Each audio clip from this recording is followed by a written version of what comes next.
Hello everyone, in today's video I'm going to show you how to change DNS settings in your Brave browsers.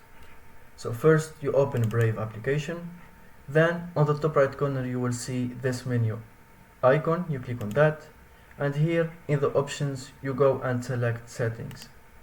Then on the left sections you are going to choose privacy and security, you click on that. Then here in the options you will see the second one, security, you click on that.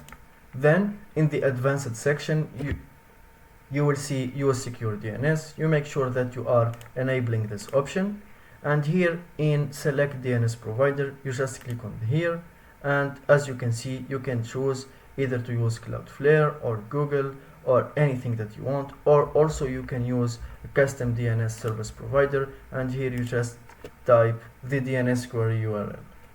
Thank you for watching. If you found this video helpful, don't forget to subscribe and like the video.